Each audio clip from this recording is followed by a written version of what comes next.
우리 내일 한 군데 더 들러야 해. 친엄마한테도. 설 전날 밤 윤재가 갑자기 고개를 못 들고 말하더라고요. 인사만 하고 나오자. 진짜 인사만. 그 순간 머리가 하얘졌어요. 시어머니가 한 명이 아니었다는 충격보다 더 무서웠던 건 왜 지금까지 숨겼는지, 그리고 그 인사만이 어떤 밤으로 바뀔지 제가 이미 느껴지고 있었다는 거예요. 윤재는 잠깐이라고 했지만 저는 알아요. 잠깐은 늘 조금만이 되고 조금만은 결국 오늘만이 되더라고요. 그리고 그 오늘만의 끝에는 항상 제가 혼자 남았어요. 그리고 그 명절 끝에서 문자 한 통이 제 손을 얼려버립니다. 아직 드러나지 않은 과거와 돈의 비밀, 숨겨진 인연이 곧 폭발합니다. 구독은 인연, 좋아요는 마음. 함께 이어가 주시면 감사드리겠습니다.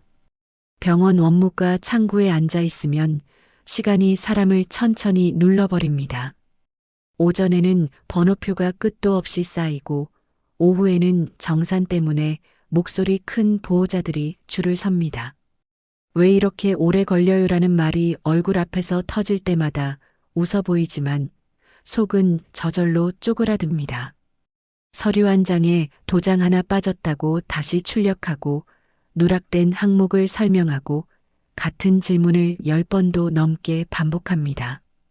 퇴근 도장을 찍는 순간에도 몸이 풀리지 않습니다. 손목이 저릿하고 아랫배가 묵직합니다. 근종 때문에 생리 전후로 통증이 심해지는 날이 있는데 오늘이 딱 그런 날 같습니다. 버티는 것도 기술이라는 생각이 듭니다. 숨을 한번 삼키고 다시 표정을 붙이고 아무 일 없는 얼굴로 서는 일말입니다. 버스 창문에 비친 제 얼굴이 낯설었습니다. 결혼 9개월 차라면 아직 서로에게 기대고 살 줄 알았습니다. 연애할 때 윤재는 다정했습니다. 비 오는 날이면 우산을 들고 기다렸고 제가 힘들다 하면 먼저 자 같은 말이 자연스럽게 나왔습니다. 그런데 결혼하고 나서 윤재는 문제를 해결하는 사람이 아니라 문제를 피해 다니는 사람이 되어 있었습니다. 불편한 이야기가 시작되면 윤재는 몸을 살짝 뒤로 빼고 눈길도 피하고 끝에는 꼭 같은 말을 던집니다. 조용히 하라고 말합니다. 시끄럽게 만들지 말라고 말합니다. 그 말이 얼마나 편한지 윤재는 알고 있습니다. 그 한마디면 제가 멈추기 때문입니다. 현관문을 열자 집안이 너무 조용했습니다. 텔레비전 소리도 없고 따뜻한 기척도 없고 공기만 차갑게 가라앉아 있었습니다. 거실 탁자 위에는 먹다 남은 컵라면 용기가 덩그러니 놓여 있었고 싱크대에는 그릇이 겹겹이 쌓여 있었습니다. 외투를 벗다가 한숨이 길게 빠져나왔습니다. 병원에서는 서류를 정리하고 집에 오면 집안을 정리하고 마음까지 정리하는 기분이 듭니다. 하루에 쉬는 칸이 없다는 말이 그날은 유독 정확하게 느껴졌습니다. 안방 문이 열리더니 윤재가 슬리퍼를 끌며 나왔습니다. 윤재는 제 눈을 제대로 보지 못한 채 물었습니다. 정말 궁금해서 묻는 표정이 아니라 그냥 해야 하는 질문처럼 보였습니다. 오늘은 어땠어? 바빴어요. 서류도 많고 민원도.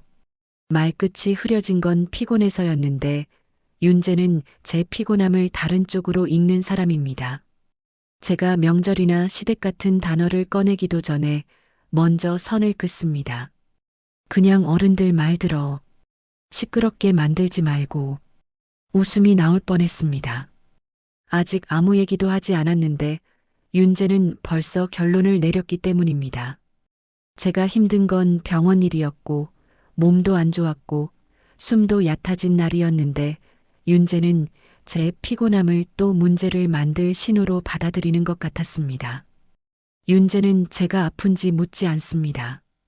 제 얼굴이 창백한지 확인도 하지 않습니다. 윤재가 원하는 건 하나입니다. 조용히 넘어가는 것. 그 말은 위로가 아닙니다. 제 입을 막는 규칙입니다. 제 감정을 접으라는 신호이고 제 몸까지 참으라는 강요처럼 들립니다. 밥솥을 열었다가 닫았습니다. 밥이 없었습니다. 국을 데우려다 말고 통장 잔액이 먼저 떠올랐습니다. 결혼할 때 시댁에서 준 목돈으로 보증금과 가정과 가구를 채웠고 그 뒤로 생활비는 그 돈에서 빠져나갔습니다. 윤재는 퇴사한 지 4개월째인데 잠깐 쉬는 중이라는 말로 모든 질문을 덮습니다. 곧 다시 들어가라는 말도 합니다. 그런데 곧은 매주 뒤로 밀리고 제 마음은 그만큼 얇아졌습니다. 제 월급으로 조금씩 메우며 버티는데도 불안이 줄지 않았습니다. 일을 안 하는 것도 두렵지만 왜 안 하는지 끝까지 말하지 않는 게 더 무섭습니다. 말하지 않는 이유가 있다는 뜻 같아서입니다. 숨기는 게 습관이 된 사람은 결국 가장 가까운 사람부터 속이게 되니까요. 식탁에 앉아 윤재를 바라봤습니다. 묻고 싶지 않았습니다. 물어봐야 또 막힐 걸 이미 알고 있었기 때문입니다. 그래도 부부라면 적어도 현실을 같이 봐야 한다는 생각이 들었습니다. 구직은 어떻게 됐어요? 면접이라도. 윤재는 물을 한 모금 삼키고 고개를 돌렸습니다. 그 얘기 오늘은 하지 말자. 머리 아파. 그 말이 끝나자 제 속에서는 다른 말이 올라왔습니다. 설이 다가오고 시댁에서 또 묻고 또 제게만 책임이 떨어질 거라는 예감이었습니다. 그래서 결국 입 밖으로 새어나왔습니다. 설도 다가오잖아요. 어머니도 또 물어볼 텐데. 설 전날이 가까워질수록 숨이 짧아집니다. 병원은 명절 앞이라 접수 창구가 더 붐볐고 퇴근 후 집에 와도 마음이 쉬지 않았습니다. 기름 냄새, 전 부치는 소리, 친척들 말소리 같은 것들이 아직 오지도 않았는데 벌써 귓가에 맴도는 느낌이었습니다. 정옥자가 전화를 걸어오는 시간대만 돼도 손바닥이 먼저 차가워졌습니다.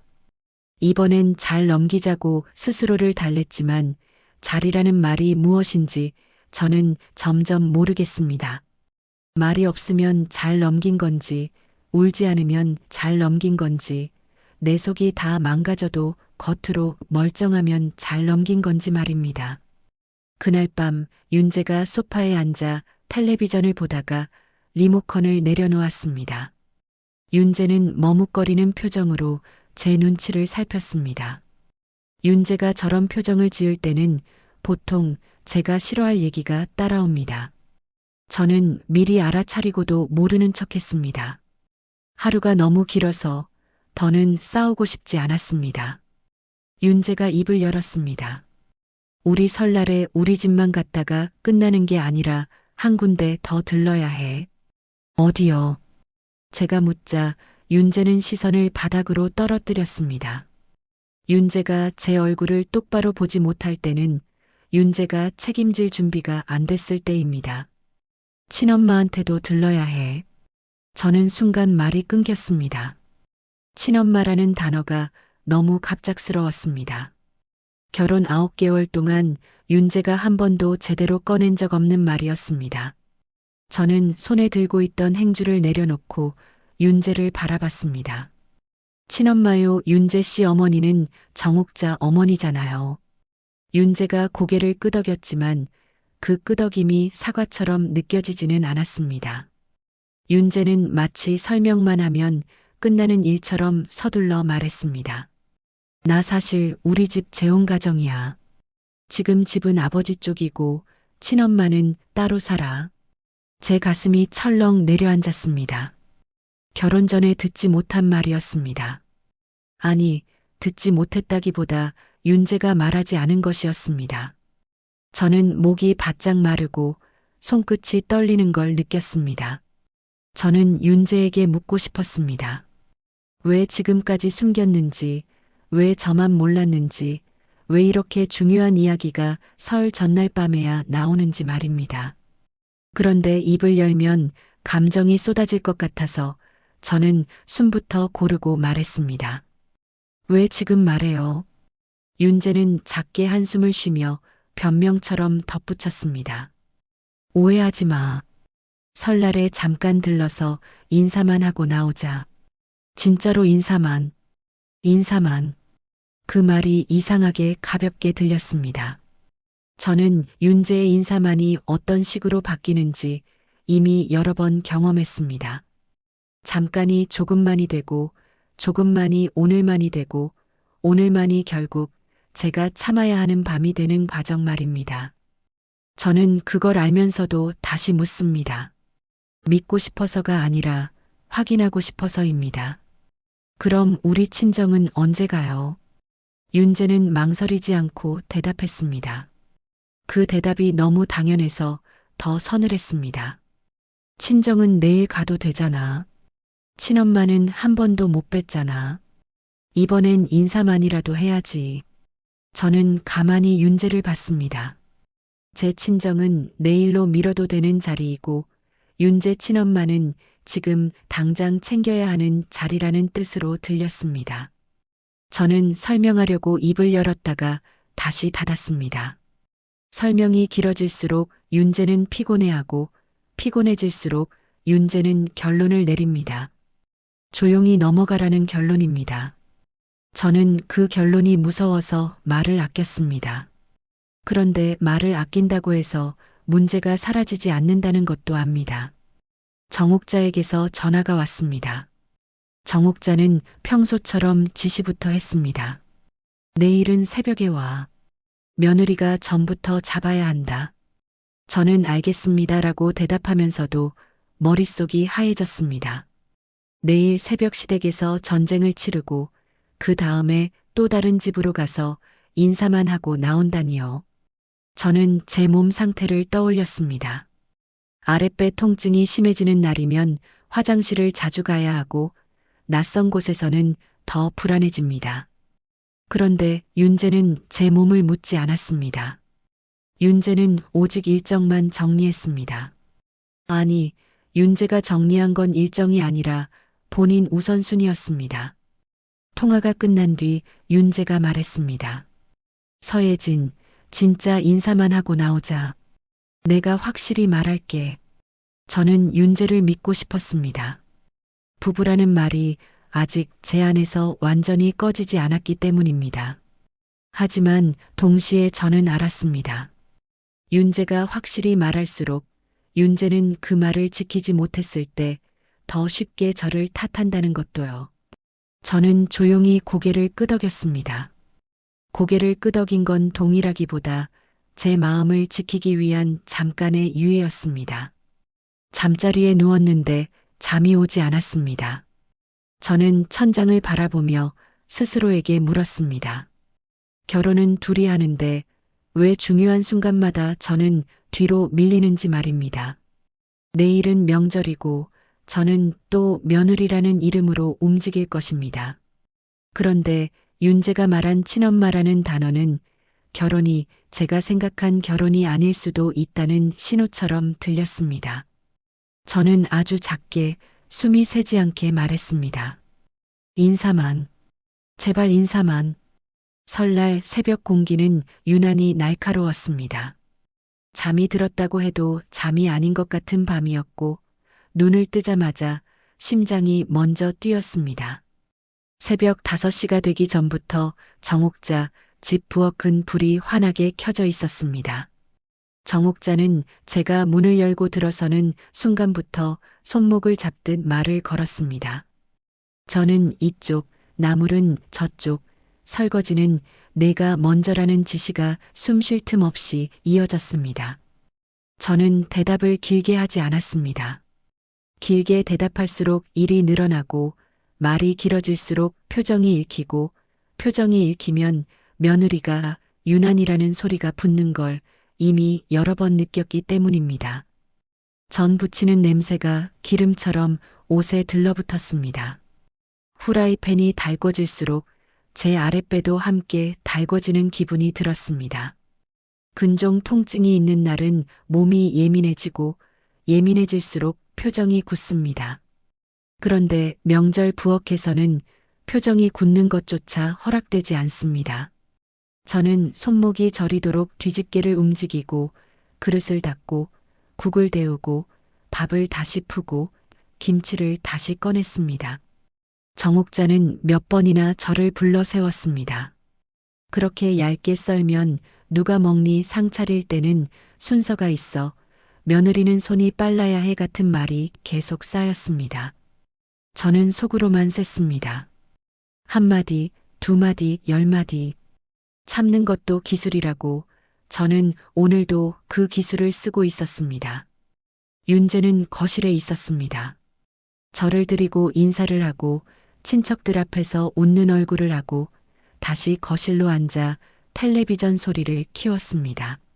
저는 부엌에서 윤재 목소리를 들었습니다. 네, 어머니 괜찮아요. 예진이가 잘하죠 같은 말이 가볍게 떠다녔습니다. 윤재가 제 편을 들어주기를 기대하지 않으려고 마음을 다잡았는데도 저는 자꾸 윤재 쪽을 바라보게 됐습니다. 제가 힘들어 보이면 윤재가 한 번쯤은 이제 그만 시키세요라고 말해주기를, 딱 한 번만이라도 예진이 몸이 안 좋아요라고 말해주기를 저는 속으로 바랐습니다. 그런데 윤재는 제 눈을 피했습니다. 윤재는 제 숨이 가빠지는 순간에도 제 손이 떨리는 순간에도 모르는 척했습니다. 윤재가 피하는 건 정옥자가 아니라 책임이라는 생각이 들었습니다. 새벽 5시, 저는 설거지통에 차가운 물을 마지막으로 털고 손을 닦으며 숨을 몰아쉬었습니다. 윤재가 저에게 다가와 낮게 말했습니다. 이제 가자. 그 말은 다정함이 아니라 일정의 한 줄처럼 들렸습니다. 저는 이미 지쳐 있었고 아직 해가 뜨지도 않았는데 몸속에서 하루가 끝나는 느낌이 났습니다. 그럼에도 저는 스스로에게 말했습니다. 인사만 하고 나온다고 했습니다. 잠깐만 들렀다가 친정으로 갈 수 있다고 했습니다. 그 말 하나에 기대서 저는 차에 탔습니다. 윤재 친어머니 집으로 가는 길은 낯설었습니다. 창밖에 가로등 불빛이 지나갈 때마다 제 머릿속도 흔들리는 느낌이었습니다. 저는 손가락 끝을 꼭 쥐고 있다가 풀었습니다. 윤재가 운전대를 잡은 손에 힘이 들어가 있는 게 보였습니다. 저는 묻고 싶은 말이 많았습니다. 왜 지금까지 말하지 않았는지, 왜 설 전날 밤에야 말했는지, 왜 제 친정은 늘 내일로 밀리는지. 하지만 저는 말을 삼켰습니다. 말을 꺼내면 윤재는 분명히 피곤해할 것이고 피곤해지면 윤재는 똑같은 말을 할 것입니다. 시끄럽게 만들지 말자. 저는 그 말을 듣고 싶지 않았습니다. 문을 열자 윤재 친어머니 윤순자가 환하게 웃었습니다. 웃는 얼굴이 지나치게 반갑고 지나치게 계산적이라는 느낌이 들었습니다. 윤순자는 제 손을 잡고 부엌 쪽으로 저를 밀었습니다. 아이고, 며느리 왔네. 손이 야무져 보인다. 저는 허리를 숙여 인사했습니다. 안녕하세요. 처음 뵙겠습니다. 윤순자는 인사만 받는 사람이 아니었습니다. 윤순자는 바로 다음 말을 꺼냈습니다. 오늘 우리 딸 사위 가족도 와. 저녁상 차려야지. 저는 순간 귀를 의심했습니다. 인사만 하고 나온다고 했습니다. 윤재가 확실히 말하겠다고 했습니다. 그런데 윤순자 입에서는 이미 저녁상이 나왔습니다. 저는 조심스럽게 말했습니다. 인사만 드리고 가려고 했습니다. 친정도 가야 합니다. 윤순자 얼굴이 순식간에 굳었습니다. 웃음이 사라지는 속도가 너무 빨라서 저는 더 긴장했습니다. 친정은 내일 가면 되지. 명절날 밤길은 위험하다. 자고 가. 자고 가라는 말이 이렇게 쉽게 나오는데 인사만이라는 말은 왜 그렇게 쉽게 깨지는지 저는 모르겠습니다. 저는 윤재를 바라봤습니다. 윤재가 말해주기를 바랐습니다. 오늘은 인사만이라고, 친정도 가야 한다라고, 예진이 몸이 안 좋다라고. 그런데 윤재는 웃으면서 윤순자 편에 섰습니다. 엄마, 처음 뵙는 자리잖아. 오늘만. 오늘만이라는 말이 제 가슴에 깊게 박혔습니다.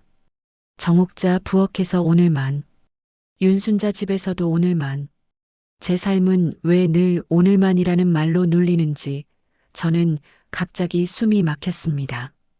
저는 다시 말했습니다. 저는 오늘 너무 힘들어요. 몸이 정말 안 좋습니다. 윤순자는 제 말을 듣는 사람이 아니었습니다. 윤순자는 제 말을 평가하는 사람이었습니다.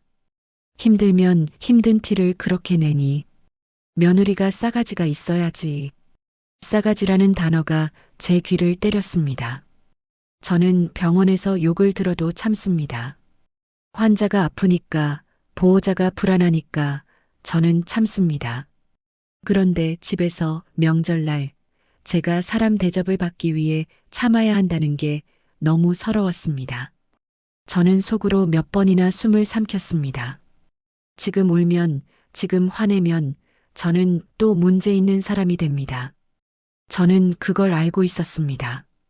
밤이 되자 윤순자가 말한 딸 사위 가족이 들어왔습니다. 현관문이 열릴 때마다 웃음소리가 쏟아졌고 거실은 낯선 사람들의 말로 가득 찼습니다. 저는 부엌으로 밀려 들어갔습니다. 접시를 닦고 국을 데우고 숟가락을 세고 밥을 다시 푸는 일이 반복됐습니다. 허리가 뻐근했고 손끝이 차가웠습니다. 윤재는 거실에서 웃고 있었습니다. 윤재는 제가 부엌에 갇혀 있다는 사실을 모르는 사람처럼 굴었습니다. 저는 잠깐 윤재에게 다가가 낮게 말했습니다. 이제 가야 해. 나도 너무 힘들어. 윤재는 제 눈을 보지 않고 대답했습니다. 조금만 더 있다가, 조금만. 그 말이 또 시작되었습니다. 인사만이 조금만이 되고 조금만이 결국 밤이 됩니다. 저는 깨달았습니다. 이 집에서 제가 가진 권리는 기분뿐이라는 걸요. 그런데 그 기분은 늘 무시당합니다. 저는 부엌 싱크대 앞에서 손을 씻으며 제 손등에 남은 물기를 바라봤습니다. 물기처럼 제 말도 금방 증발해버리는 느낌이었습니다. 저는 고개를 들고 거실을 바라봤습니다. 윤재는 결국 방으로 들어가 버렸고 저는 낯선 집 거실에서 식탁 위를 정리하며 혼자 남았습니다. 저는 그때 처음으로 또렷하게 생각했습니다. 이건 명절이 아니라 제 자리가 어디인지 확인하는 밤입니다. 그리고 이 밤은 제가 원해서 온 밤이 아니라 누군가가 정한 규칙에 끌려온 밤입니다. 윤순자 집은 낯선 냄새가 진하게 배어 있었습니다. 기름 냄새와 국물 냄새, 사람들 채취가 섞여서 목구멍까지 올라왔습니다. 식탁 위에는 접시가 산처럼 쌓여 있었고 숟가락이 여기저기 흩어져 있었습니다. 저는 팔을 걷어붙이려다가 멈췄습니다. 지금 이 집에서 제가 움직이면 그 움직임은 곧 당연한 역할이 됩니다. 제가 한번 해버리면 다음부터는 원래 하던 며느리가 됩니다. 그런데 지금 제 몸은 이미 신호를 보내고 있었습니다. 아랫배가 뻐근하게 조여왔고 허리뼈가 뒤틀리는 느낌이 있었습니다. 윤순자는 거실 소파에 앉아 텔레비전 리모컨을 만지작거리고 있었습니다. 윤순자는 잠깐 저를 보더니 아무렇지 않게 말했습니다. 치우고 자야지. 내일 아침도 먹을 거잖니. 저는 대답 대신 접시를 들었습니다. 대답을 길게 하면 말이 되고 말이 되면 싸움이 됩니다. 윤순자는 싸움을 즐기지 않는 것처럼 보이면서 결국 상대를 지치게 만들어 자기 방식대로 끌고 가는 사람처럼 느껴졌습니다. 저는 오늘 이미 충분히 지쳐 있었고 더는 끌려가고 싶지 않았습니다. 하지만 움직이지 않으면 바로 싸가지가 붙는다는 것도 알고 있었습니다. 부엌은 더 좁았습니다. 화장실은 딱 하나였고 문을 열고 들어가면 세면대와 변기, 작은 샤워 공간이 전부였습니다. 저는 그걸 보는 순간부터 가슴이 답답해졌습니다. 근종이 있는 몸으로 명절에 낯선 집에서 하룻밤을 보내는 건 저에게는 공포에 가까웠습니다. 생리 예정일이 가까우면 통증과 출혈이 심해지고 밤에 몇 번이나 화장실을 들락거려야 합니다. 게다가 화장실이 하나인 집에서 사람이 여럿이면 그 불안이 몇 배로 커집니다. 기다리는 동안 새어나올까봐, 냄새가 날까봐, 누가 문을 두드릴까봐, 그 모든 생각이 몸을 먼저 긴장시킵니다. 저는 설거지를 하다가 허리를 잠깐 폈습니다. 그때 윤순자가 부엌으로 들어와 제 어깨를 힐끗 보며 말했습니다. 며느리가 얼굴이 왜 그래? 뭘 그렇게 유난이야? 저는 최대한 평정하게 대답했습니다. 지금 몸이 좀 안 좋아서 그래요. 윤순자는 바로 웃지 않았습니다. 윤순자는 웃는 대신 목소리를 낮추더니 더 선명하게 찔렀습니다. 아프면 아프다 티를 그렇게 내면 돼? 며느리면 며느리답게 참고 해야지. 저는 그 말이 너무 익숙해서 더 아팠습니다. 정옥자도 똑같은 말을 했습니다. 참고 해야 한다. 며느리답게 해야 한다. 그 말들은 결국 제가 사람으로 존재하는 걸 지우는 말처럼 들립니다. 저는 숨을 한번 들이쉬고 말했습니다. 오늘은 원래 인사만 드리고 가기로 했어요. 친정도 가야 하고요. 윤순자는 제 말의 앞부분은 듣지 않았습니다. 윤순자는 가야 한다만 들은 사람처럼 표정이 굳었습니다. 친정은 내일 가면 되잖아. 명절날 밤길이 얼마나 위험한데. 운전하는 사람은 생각 안 하니? 자고 가. 저는 그 말이 걱정처럼 포장되어 있다는 걸 알았습니다. 하지만 윤순자에게 그 말은 걱정이 아니라 지시였습니다. 그리고 지시는 거절하면 바로 벌점이 매겨집니다. 거실 쪽에서 웃음소리가 들렸습니다. 강혜진이 누군가와 통화하다가 들어오는 소리였습니다. 강혜진은 윤순자 편에 서 있는 딸입니다. 강혜진은 제 표정을 읽고는 친절한 척하면서도 단단하게 밀어붙였습니다. 언니, 오늘 처음 뵙는 자리인데 이렇게 빨리 가면 어색하잖아요. 강혜진은 언니라는 말을 아주 쉽게 붙였습니다. 친근함처럼 들리지만 그 단어가 붙는 순간 저는 이 집에서 이미 가족이 됩니다. 가족이 되면 요구가 자연스러워집니다. 저는 강혜진에게 조심스럽게 말했습니다. 제가 오늘 몸이 안 좋아요. 정말로요. 강혜진은 고개를 끄덕이는 척하다가 제 말을 지워버렸습니다. 그래도 내일 아침 먹고 가면 되잖아요. 엄마가 챙겨주실 것도 있다는데요. 윤재는 어디 있나 싶어 거실을 둘러봤습니다. 윤재는 사람들 사이에서 웃고 있었습니다. 웃는 얼굴이 너무 편해 보였습니다. 저는 그 얼굴이 서러웠습니다. 제가 이 집에서 버티는 동안 윤재는 그저 분위기를 유지하고 있었습니다. 제가 기대한 건 큰 게 아니었습니다. 오늘은 인사만 하자고 말했던 그 약속을 지키는 것, 그 정도였습니다. 저는 윤재에게 다가가 낮게 말했습니다. 이제 진짜 가자. 나 오늘 너무 힘들어. 윤재는 제 얼굴을 보지 않고 손에 든 컵을 내려놓으며 말했습니다. 엄마 처음 뵙는 자리잖아. 오늘만. 그 말이 또 나왔습니다. 저는 오늘만이라는 말이 제 삶을 조각내는 칼처럼 느껴졌습니다. 밤이 깊어질수록 아랫배 통증이 더 선명해졌습니다. 저는 화장실 앞에서 잠깐 멈춰 섰습니다. 안에서 물소리가 들렸습니다. 누군가가 오래 머무는 소리였습니다. 지금 이 집에서 저는 제 몸의 문제조차 마음대로 해결할 수 없습니다. 기다려야 하고, 눈치를 봐야 하고, 조용히 해야 합니다. 그 순간 저는 부엌에서 병원 환자들을 떠올렸습니다. 화장실도 못 가게 참는 환자들을 보며 마음이 쓰였는데 지금은 제가 그 환자처럼 서 있었습니다. 윤순자는 제가 화장실 근처에 서 있는 걸 보고도 한마디를 붙였습니다.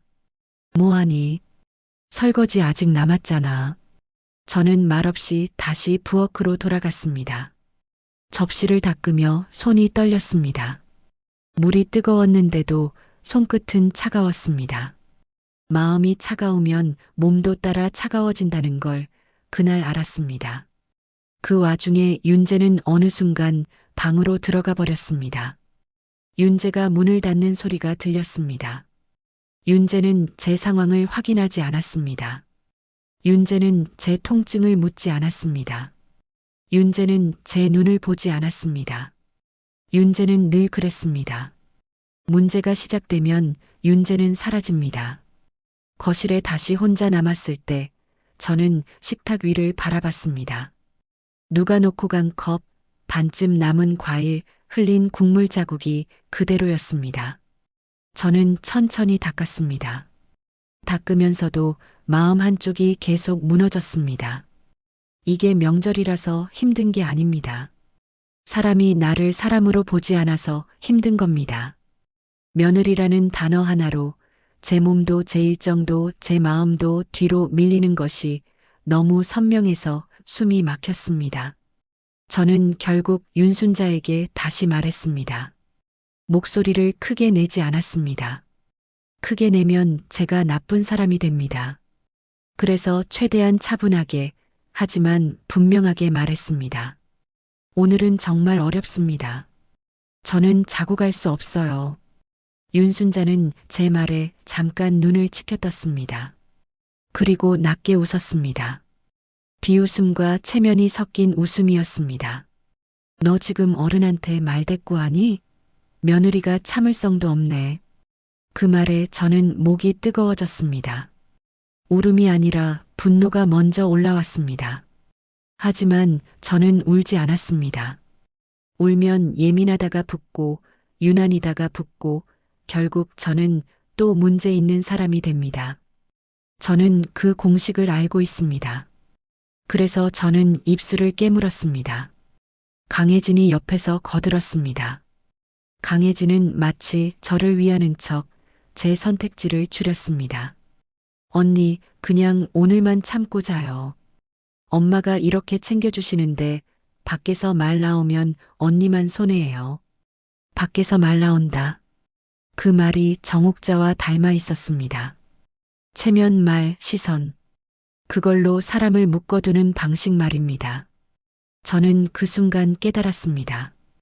윤재가 늘 시끄럽게 만들지 말고라고 하는 이유도 결국 같다는 거요. 누가 뭐라 할까봐, 체면이 깎일까봐, 자기 편안함이 깨질까봐요. 그 모든 걱정의 끝에는 제가 있습니다. 제가 참아야 정리가 됩니다. 밤이 더 깊어졌습니다. 윤순자는 마지막으로 못을 박듯 말했습니다. 아침까지 먹고 가. 내가 챙겨줄 것도 있고 며느리가 빈손으로 나가면 보기 안 좋아. 빈손이라는 단어가 이상했습니다. 저는 이 집에서 이미 제 손이 빈손이 아니었습니다. 저는 손목을 쓰고 허리를 쓰고 시간을 쓰고 감정을 쓰고 있습니다. 그런데도 윤순자는 제가 빈손이라고 말했습니다. 저는 방으로 들어가지 못했습니다. 낯선 방에 눕는 것도 무서웠고 화장실이 불안했고 무엇보다 눈을 감으면 더 크게 무너질 것 같았습니다. 저는 거실에 앉아 손을 무릎 위에 올려놓았습니다. 아랫배 통증이 파도처럼 올라왔다 내려갔습니다. 저는 숨을 고르며 생각했습니다. 내일 친정에 가서 괜찮다는 말부터 해야 할 게 너무 뻔합니다. 그런데 저는 지금 괜찮지 않습니다. 선명하게 무너지고 있습니다.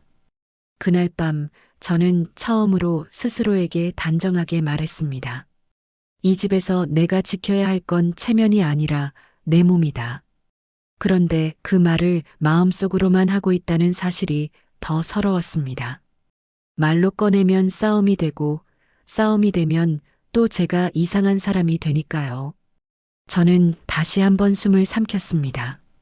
그리고 새벽이 오기만을 기다렸습니다. 새벽이 오면 적어도 움직일 수는 있을 것 같아서입니다. 새벽이 왔는데도 숨이 편해지지 않았습니다.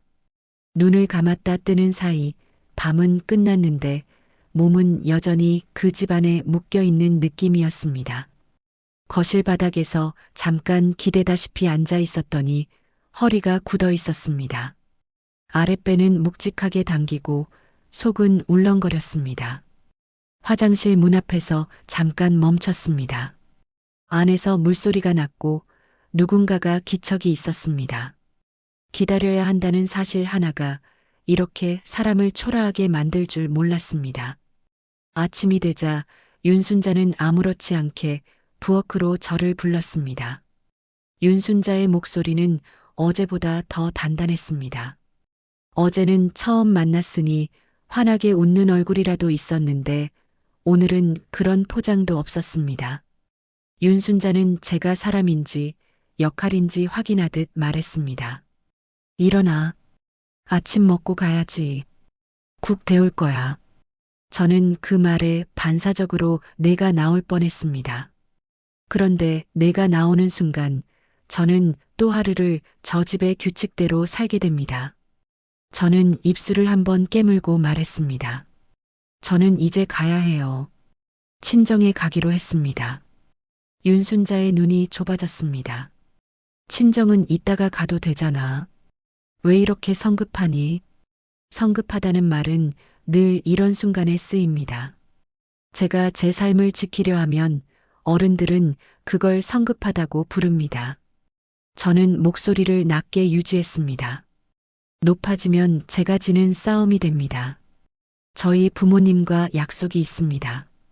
그리고 몸도 안 좋아요. 윤순자는 몸이 안 좋다는 말을 듣고도 움직이지 않았습니다. 윤순자는 잠깐 저를 위아래로 훑더니 아주 자연스럽게 다른 이유를 꺼냈습니다. 명절날 며느리가 왔다가 훌쩍 가면 말이 나와. 체면이 있어. 체면. 그 말이 나오는 순간 저는 알아듣습니다. 제 몸은 체면 앞에서 늘 뒤로 밀린다는 걸요. 저는 윤재를 찾았습니다. 윤재는 방에서 나온 뒤에도 제 눈을 피했습니다. 윤재는 잠옷 차림으로 컵을 들고 나와 아무렇지 않게 말했습니다. 조금만 더 있다 가자. 저는 윤재를 바라봤습니다. 어젯밤 윤재는 제게 인사만이라더니 오늘 아침에도 또 조금만을 붙입니다. 인사만이 조금만이 되고 조금만이 결국 오늘이 되는 흐름을 저는 이제 너무 잘 압니다. 저는 숨을 한번 들이쉬고 더 이상 설명을 길게 하지 않기로 했습니다. 설명을 길게 하면 윤재는 피곤해하고 피곤해지면 제 탓으로 돌리기 때문입니다. 저는 가겠습니다. 그 말과 함께 저는 가방을 들었습니다. 윤순자가 순간 목소리를 높였습니다. 지금 어른들 앞에서 그게 무슨 태도니? 강혜진이 옆에서 끼어들었습니다. 언니, 정말 왜 그래요? 엄마가 챙겨주신다는데. 저는 대답하지 않았습니다. 대답하는 순간 저는 다시 설명하는 사람이 되고 저 사람들은 다시 판단하는 사람이 됩니다. 저는 문 쪽으로 걸어가면서 떨리는 걸 느꼈습니다. 떨리는 건 두려움 때문이기도 했지만 그보다 더 큰 건 이렇게라도 안 하면 또 끌려간다는 절박함이었습니다. 윤재가 따라 나왔습니다. 현관 앞에서 윤재가 낮게 말했습니다. 서예진, 이렇게까지 해야 해. 그냥 한 번만 참고 가면 되잖아. 저는 윤재를 똑바로 봤습니다. 윤재가 제 눈을 피하고 있다는 걸 이번에는 제가 먼저 확인했습니다. 참고 가는 건 늘 나였어. 윤재는 입술을 비틀었습니다. 또 시작이네. 그 말이 들리자 저는 더 이상 말로 설득하지 않기로 했습니다. 저는 문을 열고 밖으로 나왔습니다. 차가운 공기가 얼굴을 때렸고 그 순간 숨이 아주 조금 쉬어졌습니다. 저는 혼자 택시를 잡아 친정으로 향했습니다. 제 손으로 방향을 정한 게 오랜만이었습니다. 친정 아파트 현관문 앞에서 벨을 눌렀을 때 제 몸이 먼저 무너졌습니다. 문이 열리자 엄마 얼굴이 보였고 엄마는 습관처럼 먼저 물었습니다. 사위는? 같이 오기로 했잖아. 저는 대답을 하려고 입을 열었는데 목소리가 나오지 않았고 눈물부터 올라왔습니다. 저는 고개를 숙인 채 신발을 벗었습니다. 엄마가 제 얼굴을 보더니 놀라서 손을 잡았습니다. 예진아, 무슨 일이야? 얼굴이 왜 그래? 저는 그 자리에서 무너졌습니다. 억울함이 아니라 지친 게 터진 느낌이었습니다. 저는 엄마 앞에서만은 괜찮다는 말을 할 수 없었습니다. 엄마, 나 어제 말이 이어지지 않았습니다. 엄마가 등을 쓸어줬는데 그 손길이 따뜻해서 더 울컥했습니다. 저는 속으로 생각했습니다. 내가 결혼한 집에서는 이런 손길이 없었구나. 그 사실이 더 서러웠습니다. 잠시 뒤 아버지가 방에서 나왔습니다. 아버지는 제 눈가를 보고 바로 표정이 굳었습니다. 윤재는 어디 있냐? 엄마가 조심스럽게 말했습니다. 예진이 혼자 왔어. 아버지 눈빛이 더 단단해졌습니다. 아버지는 전화기를 집어들었습니다. 내가 부르겠다. 얼마 지나지 않아 윤재가 늦게 들어왔습니다. 윤재는 표정부터 억울했습니다. 윤재는 문을 열고 들어오자마자 제 쪽을 잠깐 보더니 곧바로 아버지에게 말했습니다. 목소리는 조용했지만 내용은 날카로웠습니다. 친엄마 처음 뵙는 자리라 더 있다 오고 싶었는데 예진이가 뛰쳐나가서요. 그 말이 제 가슴을 찢었습니다. 윤재는 사실을 말하는 척하면서 저를 문제 있는 사람으로 만들고 있었습니다. 저는 어젯밤 부엌에 묶였던 시간도, 싸가지라는 말도, 화장실 앞에서 떨었던 순간도, 윤재가 방으로 들어가 버린 장면도 떠올랐습니다. 그런데 윤재는 그 모든 걸 하나로 요약했습니다. 제가 뛰쳐나갔다고요. 윤재 입에서 제가 감정적인 사람이 되면 윤재는 피해자가 됩니다. 윤재는 늘 그렇게 빠져나왔습니다. 아버지가 윤재를 똑바로 봤습니다. 내가 남편이면 내 아내가 왜 그랬는지부터 알고 말해야지. 윤재는 잠깐 말이 막히더니 다시 같은 방식으로 말을 돌렸습니다. 저도 힘들었습니다. 저도 중간에서. 저는 그 말을 듣는 순간 마음속에서 뭔가가 뚝 끊어졌습니다. 윤재는 제 편이 아니라 윤재 편이었습니다. 윤재는 상황을 해결하려는 사람이 아니라 상황에서 빠져나갈 말을 찾는 사람이었습니다. 저는 그걸 이제 인정해야 했습니다. 엄마는 분위기를 누그러뜨리려고 했습니다. 엄마는 늘 그런 사람입니다. 둘 다 힘들었겠다. 명절이니까. 엄마 말이 끝나기도 전에 저는 입술을 꼭 깨물었습니다. 명절이라서 힘든 게 아니라 사람이 저를 사람으로 보지 않아서 힘든 건데. 하지만 저는 그 말을 지금 여기서 할 수 없었습니다. 아버지는 윤재를 더 몰아붙이지 않았습니다. 친정은 결국 저희가 잘 살길 바라는 마음이 더 큽니다. 그래서 어른들은 다독이고 타협하려고 합니다. 저는 그게 고맙기도 하고 더 아프기도 했습니다. 다독임으로 다시 돌려보내는 게 제 지옥을 연장하는 것 같아서입니다. 그날 밤 집으로 돌아오는 길에 윤재 휴대폰이 울렸습니다. 윤재가 확인하고는 얼굴빛이 잠깐 바뀌었습니다. 윤재는 저를 보지 않으려고 창밖을 봤습니다. 저는 그 표정을 놓치지 않았습니다. 윤재가 긴장하는 순간은 늘 돈과 관련돼 있었습니다. 그리고 제 예감은 틀리지 않았습니다. 집에 도착하자마자 윤재는 방으로 들어가 문을 닫았습니다. 저는 거실에 서서 숨을 고르고 있었는데 잠시 뒤 윤재가 다시 나왔습니다. 윤재 손에는 휴대폰이 들려 있었고 윤재는 그걸 마치 숨기려는 듯 쥐고 있었습니다. 저는 윤재에게 물었습니다. 무슨 일이야? 윤재는 대답을 피했습니다. 아무것도 아니야. 그때 윤재 휴대폰 화면에 알림이 떴습니다. 금액이 눈에 들어왔습니다. 500만 원. 제 심장이 쿵 내려앉았습니다. 저는 그 숫자 하나로 알았습니다. 인사만으로 시작된 일이 이제 돈으로 이어진다는 거리요.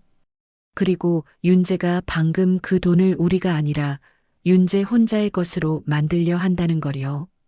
저는 윤재를 바라봤습니다. 윤재는 제 시선을 피했습니다. 저는 그 순간 처음으로 확신했습니다. 이 결혼에서 가장 큰 문제는 명절이 아닙니다. 윤재가 제게 숨기는 것, 그리고 그 숨김이 매번 제 삶을 뒤로 밀어낸다는 사실입니다. 그날 밤 500만 원이라는 숫자가 눈앞에서 떠나지 않았습니다. 윤재 손에 쥐어진 휴대폰 알림을 보는 순간 제 안에서 무언가가 뚝 끊어졌습니다. 명절의 피로가 아니라 사람을 사람으로 대하지 않는 방식이 더는 견딜 수 없다는 확신이었습니다. 윤재는 제 얼굴을 보지 않았고 윤재는 아무것도 아니야라는 말로 빠져나가려 했습니다. 하지만 500만 원은 아무것도 아닌 돈이 아닙니다. 저희 집 월세, 공과금, 식비, 병원비가 그 안에 다 들어 있습니다. 그런데 윤재는 그 돈을 우리가 아니라 윤재 혼자의 것으로 만들 준비를 하고 있었습니다. 저는 감정으로 싸우지 않기로 했습니다. 감정으로 싸우면 늘 제가 지는 구조라는 걸 알게 됐습니다. 울면 예민하고 화내면 싸가지가 말이 길어지면 시끄럽게 만든다가 붙습니다. 그 단어들이 붙는 순간 저는 사실을 말해도 문제 있는 사람이 됩니다. 그래서 저는 감정을 접고 사실을 모으기로 했습니다. 조용히, 아주 조용히요. 윤재가 가장 좋아하는 방식으로요. 다만 이번에는 제가 사라지는 조용함이 아니라 제가 살아남는 조용함으로요. 작은 수첩을 꺼냈습니다. 집에 있는 아무 수첩이나 잡은 게 아닙니다. 병원에서 서류 정리할 때 쓰던 날짜가 잘 보이는 수첩을 골랐습니다. 펜을 잡고 날짜를 적었습니다. 그리고 명절 동안 있었던 말을 하나씩 적기 시작했습니다. 인사만 하고 오자라고 말했던 윤재. 친정은 내일 가도 되잖아라고 말했던 윤재. 윤순자가 자고 가라고 말한 순간. 윤순자가 싸가지라고 내뱉은 순간. 윤재가 방으로 들어가 문을 닫은 시간. 제가 화장실 앞에서 기다린 시간. 제가 부엌에서 마지막 접시를 닦던 시간. 이렇게 적어 내려가는데 이상하게 숨이 조금 쉬어졌습니다. 다음 날 병원에 출근하면서도 수첩이 가방 안에서 묵직하게 느껴졌습니다. 창구에서 일할 때 손님에게 웃어 보이면서도 저는 제 몸도 지켜야 합니다. 근종 때문에 통증이 심해지는 날이 있고 출혈이 많아지는 날이 있습니다. 명절처럼 화장실을 마음대로 못 가는 환경은 저에게 위험합니다. 그런데도 저는 늘 유난이라는 말로 밀려났습니다. 그래서 병원에서 근종 진단 기록도 챙기기로 했습니다. 누구에게 보여주기 위한 게 아니라 제 삶을 설명할 때 내가 과장한 게 아니다라는 근거가 필요했기 때문입니다. 점심시간 저는 진료가 쪽으로 잠깐 내려갔습니다. 제 이름으로 잡혀있던 초음파 기록과 소견을 확인했습니다. 의사가 무리하면 통증이 심해질 수 있고 출혈이 갑자기 늘 수 있습니다. 스트레스가 증상을 악화시킬 수 있어요. 저는 그 말을 듣고도 아무 말도 못했습니다. 아프다는 말이 곧바로 명절도 못 치르냐로 돌아오는 걸 알고 있었기 때문입니다. 하지만 기록은 거짓말을 하지 않습니다. 저는 진단서 발급 절차를 확인하고 필요한 서류를 메모해 두었습니다. 내 몸을 기분으로 취급하는 사람들 앞에서 저는 내 몸을 사실로 세우고 싶었습니다. 집에 돌아오자 윤재는 또 피곤한 얼굴로 소파에 누워 있었습니다. 윤재는 구직 사이트를 보는 척하다가 화면을 끄고 제 시선을 피했습니다. 저는 더 묻지 않았습니다. 묻는 순간 윤재는 또 머리 아프다로 도망갈 게 뻔했습니다. 저는 대신 냉장고 앞에서 장부처럼 생활비를 계산했습니다.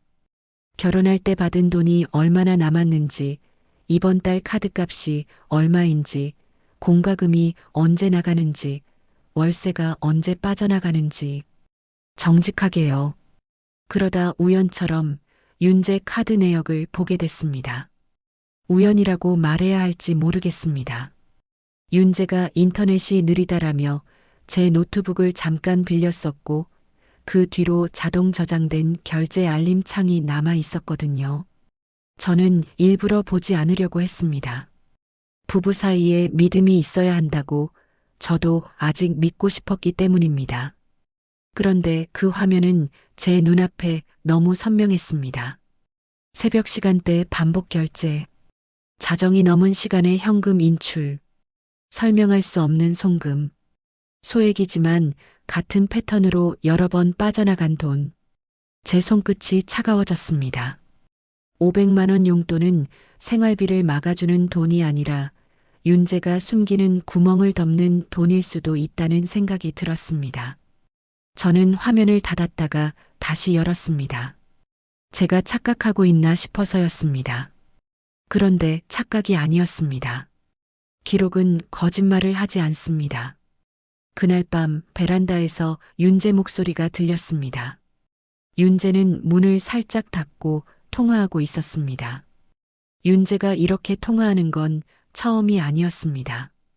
다만 이번엔 목소리가 너무 낮고 너무 급했습니다.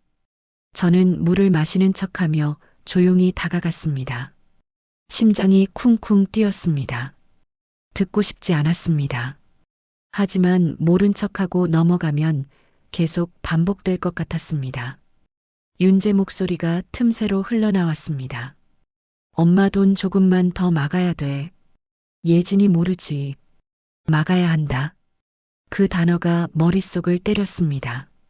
생활이 막히는 게 아니 돈이 새는 구멍이 있다는 말입니다.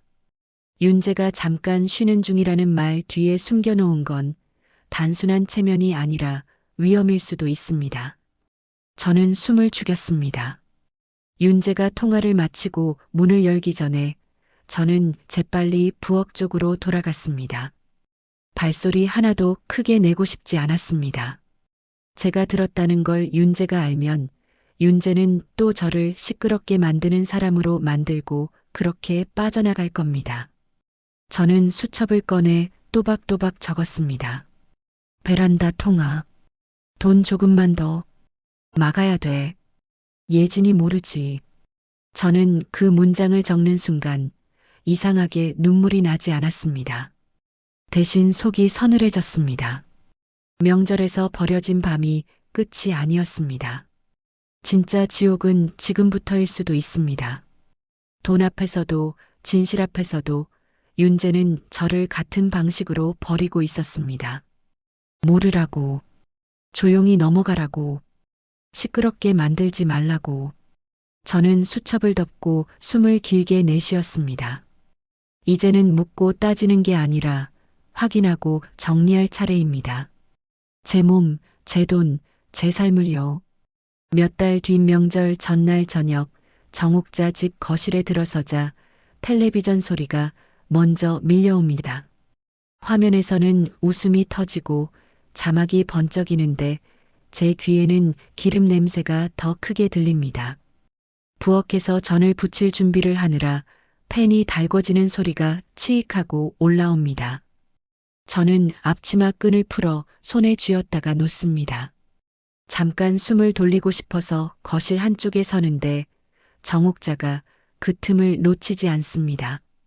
예진아, 오늘 내일은 여기서 자고 가야지. 명절에 며느리가 왔다가 훌쩍 가면 말이 나와. 정옥자 목소리가 거실에 떨어지자 제 아랫배가 묵직하게 당깁니다. 저는 입술을 한번 다뭅니다. 부엌으로 들어가면 시작입니다. 저는 부엌으로 가지 않습니다. 거실 가운데에 앉습니다. 손을 무릎 위에 올려놓고 목소리를 낮게 냅니다. 어머니, 자고 가는 것은 어렵습니다. 정옥자가 눈을 치켜뜹니다. 뭐가 어렵니다. 치료 중이고 근종 때문에 밤에 화장실을 자주 가야 해요. 출혈이 심해질 수 있어요. 정옥자가 코웃음을 치며 말합니다. 다들 이런저런 핑계대면 명절은 누가 치러. 며느리가 해야 할 도리라는 게 있지.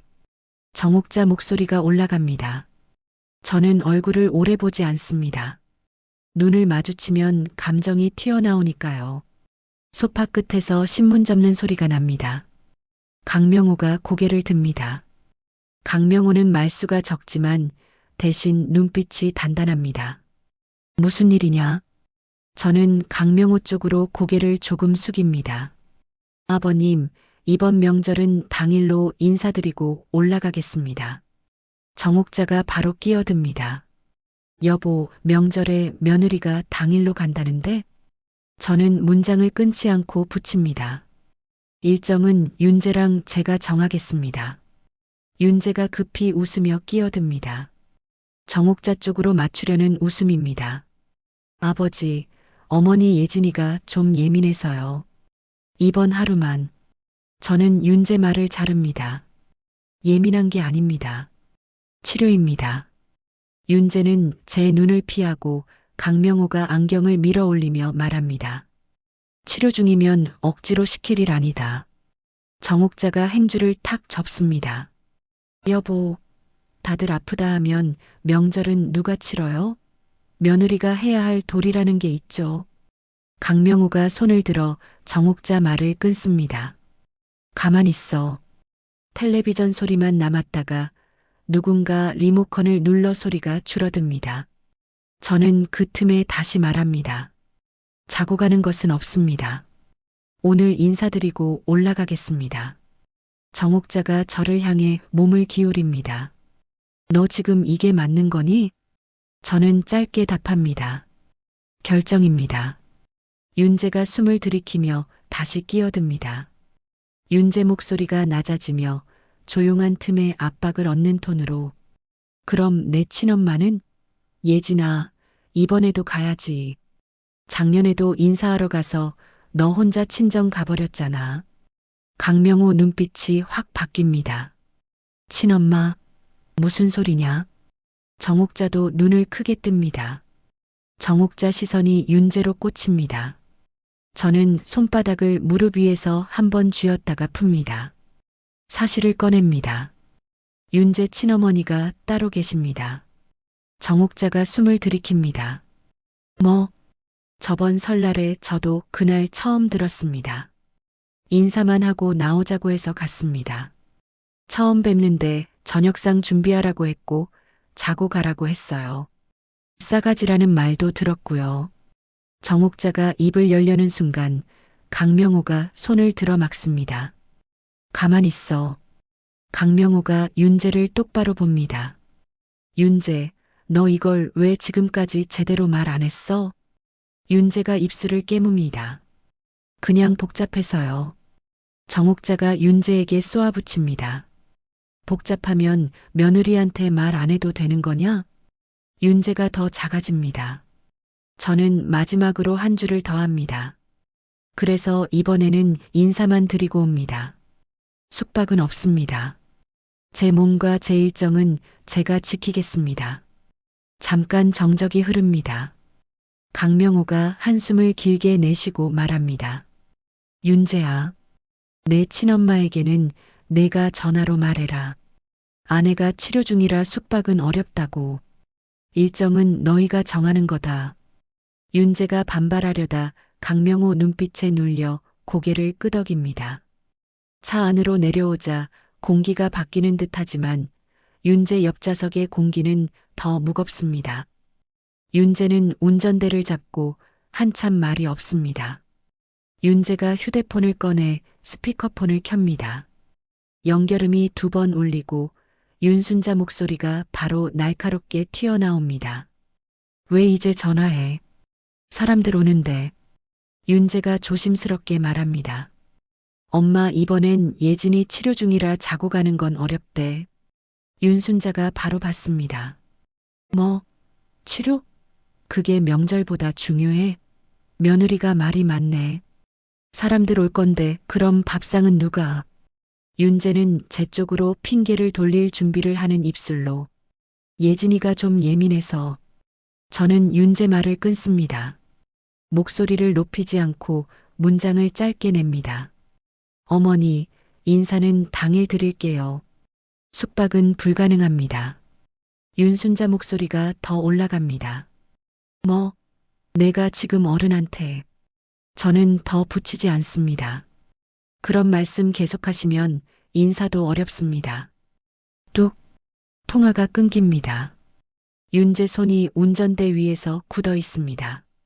윤재는 저를 보지 못합니다. 윤재 숨이 길게 새어나옵니다. 그때 제 휴대폰이 울립니다. 낯선 번호가 뜹니다. 저는 받지 않습니다. 화면 아래로 문자 미리 보기가 뜹니다. 윤재한테 500만 원 보냈다. 아들 용돈이니 너는 손대지 마. 저는 화면을 끄지 않습니다. 지우지 않습니다. 저장 버튼을 누르고 가방에서 수첩을 꺼내 날짜와 시간을 적습니다. 펜 끝이 종이를 긁는 소리가 작게 납니다. 윤재가 입을 열었다 닫습니다. 저는 창밖을 봅니다. 도로 위 불빛이 길게 늘어져 흐릅니다. 제 속은 이상하게 조용합니다. 조용한데 이번엔 제가 사라지는 조용함이 아닙니다. 500만 원. 아들 용돈. 손대지 마. 그 세 줄이 다음 싸움의 자리를 딱 정해 놓았습니다. 저는 윤재 쪽으로 고개를 돌리지 않고 말합니다. 이제 집에 가서 얘기하자. 예진아. 저는 대답하지 않습니다. 윤순자가 보낸 문자를 다시 봅니다. 화면에 박힌 문장 두 줄이 지워지지 않습니다. 아들 용돈 며느리는 손대지 마. 저는 잠금 화면을 껐다가 다시 켭니다. 착각이면 좋겠는데 문장은 그대로입니다.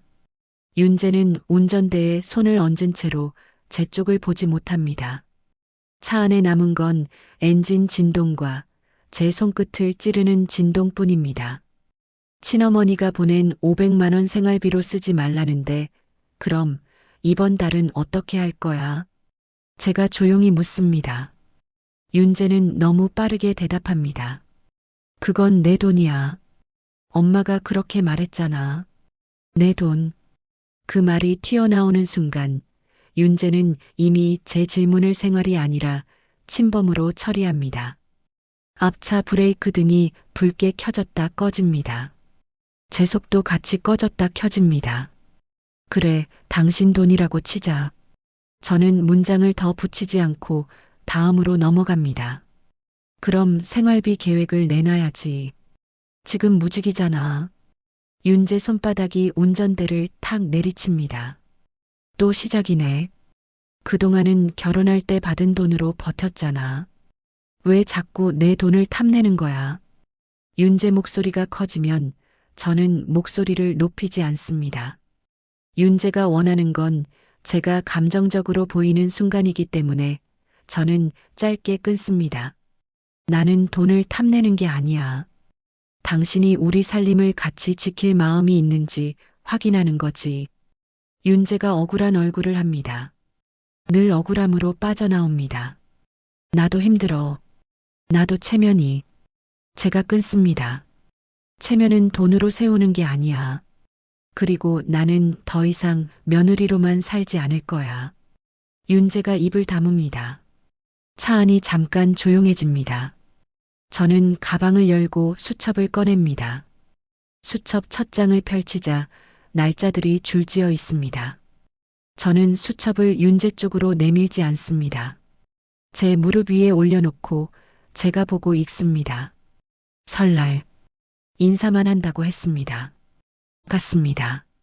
저녁상 준비했습니다. 자고 가라고 했습니다. 싸가지라는 말 들었습니다. 윤재는 방으로 들어가 문 닫았습니다. 윤재 얼굴이 굳습니다. 그걸 왜 적어놨어? 살려고 적었어. 저는 더 말을 붙이지 않았습니다. 지금 결정만 말합니다. 차 세워줘. 윤재가 당황한 얼굴로 사이드 미러를 보고 갓길에 차를 댑니다. 저는 핸드백 지퍼를 닫습니다. 수첩을 다시 넣지 않고 손에 듭니다. 선택해. 오늘 밤 아버님 앞에서 사실대로 말해. 생활비 빚 일 계획까지 전부. 윤재가 반사적으로 소리칩니다. 너 지금 협박이야? 협박 아니야. 내가 나를 지키는 규칙이지. 저는 문장을 더 짧게 자릅니다. 말하고 같이 살든지 숨기고 따로 살든지. 윤재는 입술을 떨며 말합니다. 나를 그렇게까지 몰아붙여야 해? 저는 윤재를 보지 않습니다.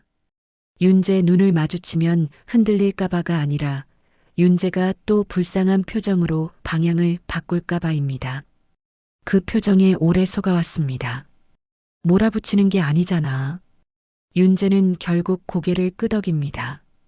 차가 다시 움직입니다. 강명호 집 앞에 도착할 때까지 윤재는 한마디도 하지 않습니다. 그 침묵이 사과가 아니라 계산이라는 걸 저는 이제 압니다. 거실에 들어서자 강명호가 텔레비전을 끕니다. 정옥자가 옆에서 손을 꼼지락거립니다. 정옥자는 저를 보다가 윤재를 봅니다. 강명호 시선은 처음부터 윤재에게 고정되어 있습니다. 무슨 일이냐? 강명호가 묻습니다. 제가 먼저 입을 엽니다. 아버님, 오늘 더는 못 넘기겠습니다. 윤재는 지금까지 일을 안 합니다.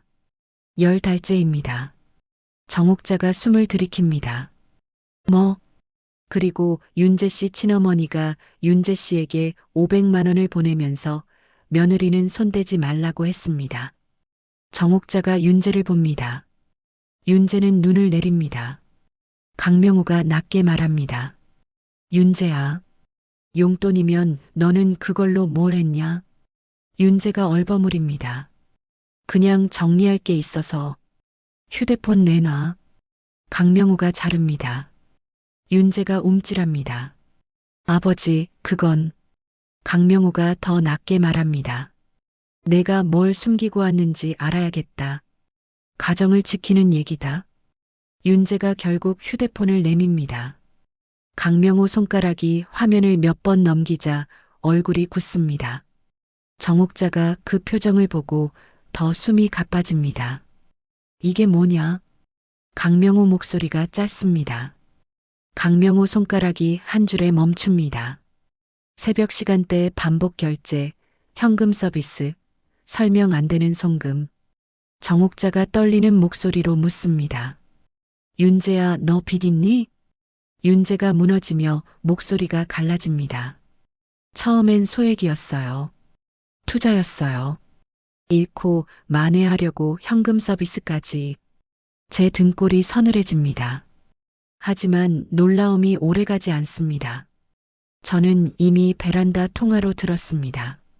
저는 이미 카드 내역으로 봤습니다. 저는 수첩에 적었습니다.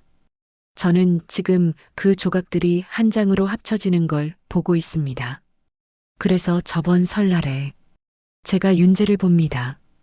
제가 부엌에 묶여 있을 때 윤재는 방으로 들어가 잤던 겁니다. 윤재가 울먹입니다.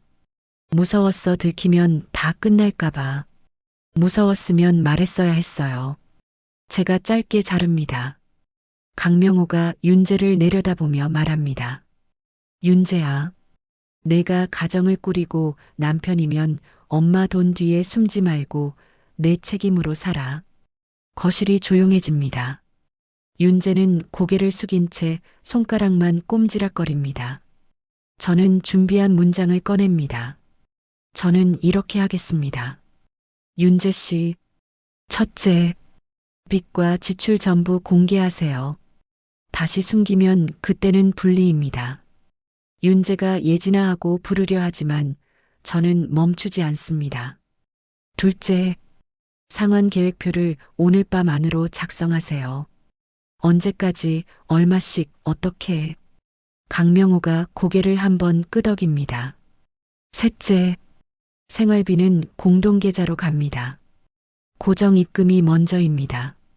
윤재 입술이 떨립니다. 넷째, 명절 일정은 당일 인사입니다. 친어머니 쪽은 부부 합의 없이는 못 갑니다. 정옥자가 작게 중얼거립니다. 그래, 그건 맞지.